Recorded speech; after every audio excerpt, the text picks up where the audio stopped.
cumprimentando o público em casa, especialmente os homens, que o papo é para eles, não é? Boa tarde, Márcio de Carvalho. Boa tarde, Cristina. Bem-vindo ao programa mais uma Obrigado. vez, viu? Vamos tocar um assunto que, por deveras, incomoda o homem, né? O homem não gosta de falar sobre isso. Se ele falhou, ele fica quietinho, tipo cachorro lambido, não aconteceu nada. Ele desvia. Não é só o homem, não. A mulher também não gosta de dividir a intimidade, vamos dizer. Ninguém gosta, É nada, né? a gente é faladeira uma com a outra, doutor. Sim, mas se você expor para uma pessoa que você não conhece, conversar com um médico, ou mesmo com um ginecologista, às vezes, existe uma Também certa tem uma barreira dificuldade? também, né? A mulher também tem isso, né? Agora, no caso do homem, ele com a parceira, se abrir e falar, realmente estou com problemas, vai tempo, não vai não? Vai. Existe um tabu muito grande aí, essa sensação de insegurança, de medo, né, que se passa na cabeça do homem. O que a mulher pode pensar dele, vai me abandonar, ou vou me sentir frágil em relação a ela. Tudo isso tem uma implicação, né, Cristina? E depois a implicação para ele, porque ele acaba achando que talvez seja a mulher, então procura uma outra e aí a coisa acontece da mesma maneira, a frustração é maior, né?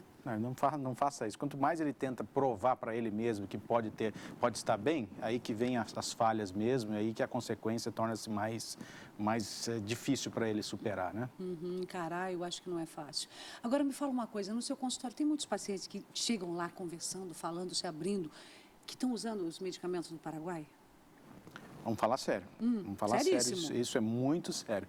Cristina, isso é muito frequente. É? Muito frequente. Eu posso dizer que Eita, quase lasqueira. todos os dias as pessoas chegam até o consultório usando essa medicação chamada de Pramil, podemos falar, claro. e que é uma medicação que nós não sabemos a origem, a procedência, como ela é fabricada, e tem uma série de consequências aí que eu posso dizer sérias para a saúde da pessoa. A maioria, Cristina, das pessoas que chegam falando desse remédio não falam bem. A princípio. O que eles acham? Eles vêm lá, doutor, eu me senti mal com o remédio, eu quase desmaiei, eu senti palpitações, eu me senti mal e o remédio não funcionou. Ou funciona no começo, olha, parece que era uma maravilha no começo, mas daí começa a ter problemas, certo? E problemas de saúde, e problemas que não funcionam o remédio.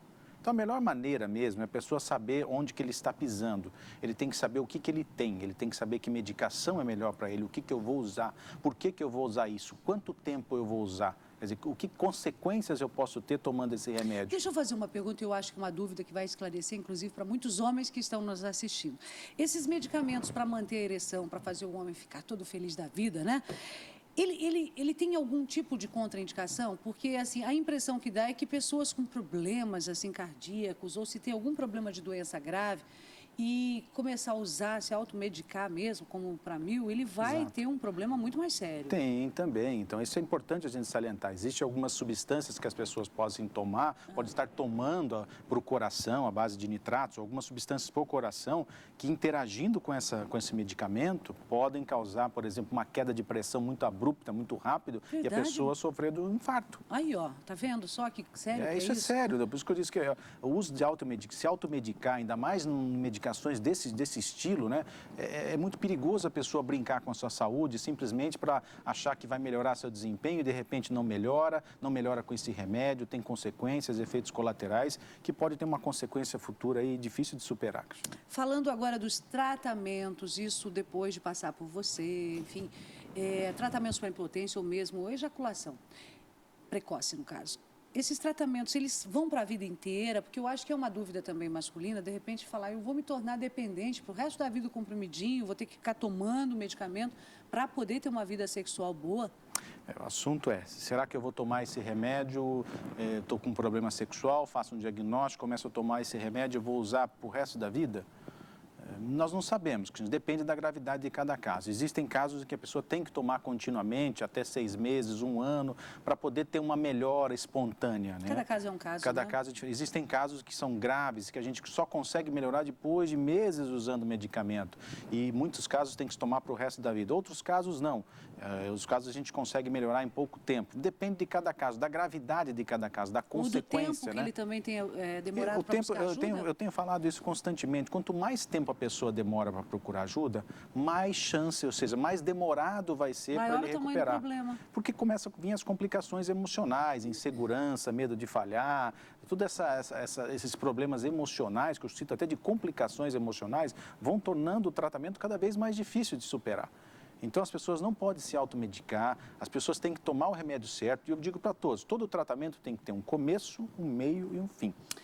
A mulher, quando ela não pratica o sexo, ela leva numa boa, isso eu estou falando por mim e eu tenho certeza que pela maioria das mulheres que estão me assistindo. A gente consegue, né, levar essa situação numa boa. Para o homem, como é que é isso?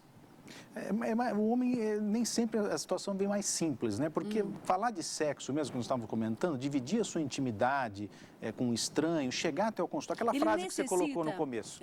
É a frase, o mais difícil é chegar até lá. Então, o primeiro degrau é chegar. Quer dizer, quando a pessoa chega até o consultório, é um grande passo para ele. Ele fala, ufa, consegui chegar. E eu digo, ótimo, então agora nós vamos tomar conta do seu problema, nós vamos investir no seu problema, ou seja, nós vamos fazer uma estratégia para melhorar, nós vamos recuperar esse caso. Então, a medicina sexual nos dá esse âmbito para a gente poder resolver cada caso individualizado. Você já explicou aqui, doutor, que, por exemplo, perder a ereção não tem nada a ver com perder o desejo. O homem pode desejar a sua mulher e não conseguir ter a ereção. E a minha pergunta é, o homem perde o desejo também? Perde. Pode Acontece, perde. Eu digo aí, existem umas causas bem, vamos dizer, na maioria das vezes são 4 coisas que eu posso selecionar. Vamos dizer assim, ele pode ter problemas hormonais, certo? Tem a baixa de hormônio, e isso faz com que o desejo também caia e ele precisa fazer uma reposição, isso precisa ser investigado. Ele pode ter um problema de remédios que ele esteja tomando, é muito comum isso, remédios para depressão. Remédios para depressão são remédios que baixam o desejo, necessariamente.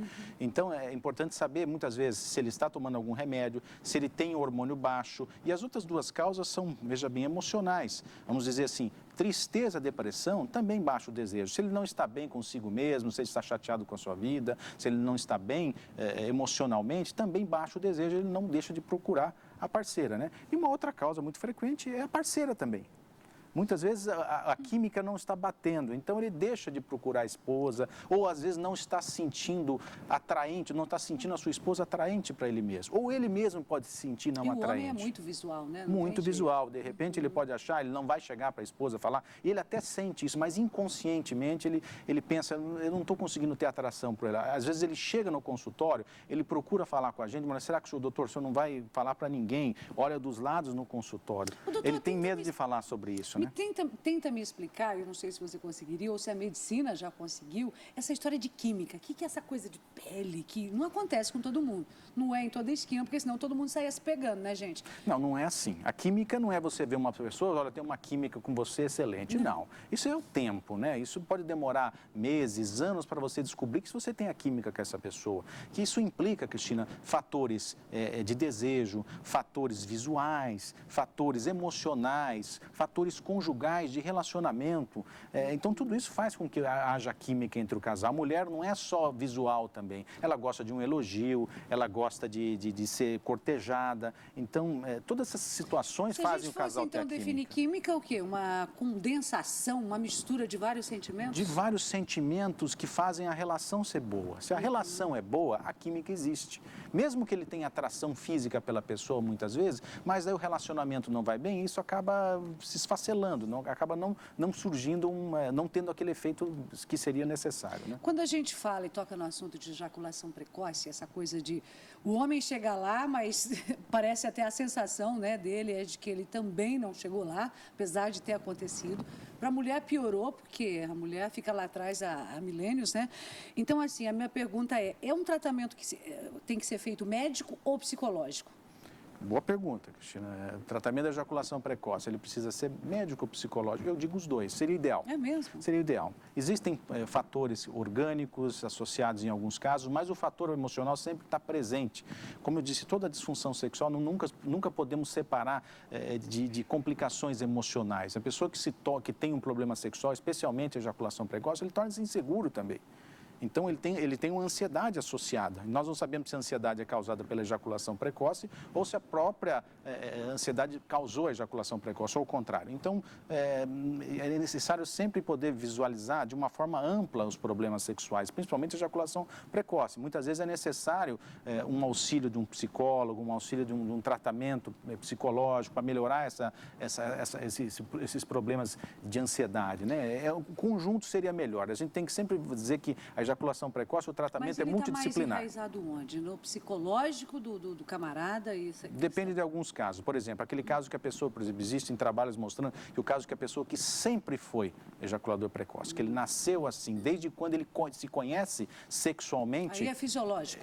Tem uma chance dele ter um problema de algum tipo de alteração na produção de uma substância chamada serotonina. Então, às vezes, você precisa fazer uma reposição nessa substância. Então, existe uma tendência nesse sentido. O medo de falhar, de repente, pode levar o cara a ejacular precocemente para terminar o serviço, aí não passei vergonha. Exatamente. Mais ou menos Como isso. ele tem uma ereção que seja assim frágil, que ele tem uma ereção que não dura ou que não mantém por muito tempo, ele quer logo ter uma penetração e logo ejacular, justamente para que ele acabe logo com a relação e não demonstre que ele está perdendo a ereção. Isso acontece frequentemente, ele começa a ter as duas coisas ao mesmo tempo.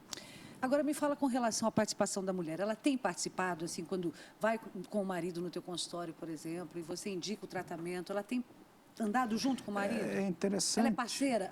É interessante a pergunta, porque isso é uma tendência que está acontecendo. Cada vez mais as mulheres estão acompanhando o homem, dividindo até o tratamento. Eu acho isso interessante, porque o tratamento não é para uma pessoa só, não é para o homem, é para o casal. O benefício vem para o casal. Mas eu falei, ela vai aquela tomar química. remédio? Não. Nós vamos dizer, ela vai auxiliar, ela vai até ajudar, talvez, a conversar e discutir com o parceiro qual seria o melhor caminho nessa estratégia que a gente traça de tratamento, né? Eu digo todos que não é um tratamento único, às vezes é uma estratégia que a gente tem que fazer, justamente vendo medicamentos, vendo mudanças de hábitos de vida, a relação conjugal, muitas vezes a gente tem que discutir a relação conjugal com o casal.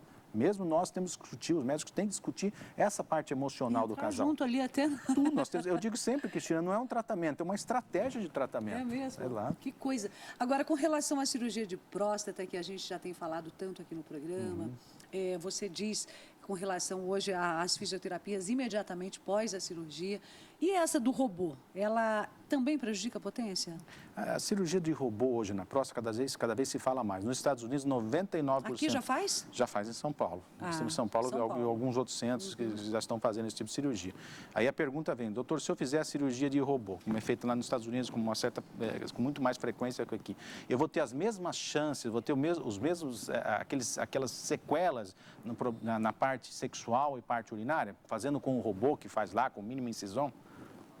Vai ter. Também? Também existe. Veja bem, então, a cirurgia... Assim, o que ganhou o robô e tirou o médico? É o acesso. É uma pequena cirurgia, a via que se faz. Você faz uma pequena incisão só, a cirurgia torna-se mais rápida, mais tranquila, você não precisa ficar lidando com as mãos lá dentro da próstata, mexendo com todo esse segmento, né? Então, você tem uma chance melhor dele se recuperar e voltar mais logo para o trabalho, voltar de uma forma mais breve para o trabalho. Mas isso não obstrui nada. Em relação, não pode dizer... A cirurgia de próstata ainda então leva à impotência. Mesmo esse tipo de cirurgia mais sofisticada tem uma chance igual da outra. Não tem nenhum trabalho falando atualmente que possa dizer que a chance de impotência diminui com o uso de cirurgia mais sofisticada, tipo dessa do robô.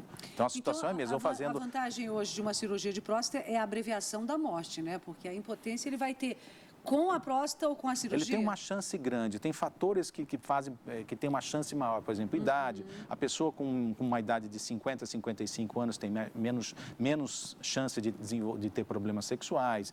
Se ele já tem problemas antes, ele já consultava por problemas sexuais antes, a chance dele ter mais problemas sexuais após a cirurgia é maior. Então, idade, a condição que ele tinha antes, os problemas que ele possa ter, por exemplo, se ele tem diabetes, pressão alta, usa remédios, também fazem com que tenha uma chance maior de ter problemas. Então, alguns fatores. Né? Ainda falando, então, sobre câncer de próstata, até que geração, né? A gente sabe que tem muito caráter hereditário na história aí. Até que geração é preocupante, então? Toda geração. Tem lá tio, vô, tataravô... Você tem uma chance de ter mais, né? Principalmente entre pai, por exemplo, o pai teve, o filho tem uma chance maior. O irmão teve, tem uma chance maior. A gente chama dos primeiros relativos, né? E os exames, só o de sangue garante... Não tem nada. O exame de sangue, ele é controverso falar do PSA, esse exame, né? Porque os homens, eu vejo muito falando, eu fiz o examinho de sangue, está tudo certo. O PSA quer dizer próstata. Muitas vezes ele pode estar aumentado por outro motivo que não o câncer. Pode estar aumentado por um crescimento benigno exagerado, por uma inflamação, por uma infecção, certo? O toque é importante para a gente confrontar isso. E muitas vezes, quando há dúvidas sobre o exame de sangue associado ao toque, ou tem uma outra dúvida, a gente faz a biópsia, né? Mas as pessoas não podem sair fazendo biópsia em todo mundo, né? Nós temos que selecionar os casos em que realmente existe uma dúvida e que nós temos que tomar um cuidado mais profundo nesse caso. 13 horas e 46 minutos, conversando aqui hoje, Márcio de Carvalho, e é muito bom a gente cada vez entender e lidar com naturalidade, né? Eu acho que quanto mais a gente expor os nossos problemas, isso eu não estou falando só na questão de falhas sexuais, como impotência e esses problemas que a gente conversa com o doutor Márcio, mas em tudo que aquilo que a gente consegue pôr para fora, conversando, a gente lida melhor na atitude, não é assim? Cristina, eu vou dizer que é terrível conviver com dúvidas, né? Vamos dizer, dúvidas, quando você convive com né? pontos de interrogações, com dúvidas a respeito do seu futuro, da sua vida sexual é mais difícil, né? Medo, então, medo, né? Exatamente. Então, conviver com dúvidas nunca é bom. Se nós temos condição, se existe um caminho que a gente pode esclarecer e melhorar, ou seja, se informar melhor sobre uma situação, a condição é muito melhor, né? Então, procure o seu urologista, tá bem? 13h47, muitíssimo obrigada, é bom conversar. Sempre à disposição, Cristina. A vinhetinha pra gente.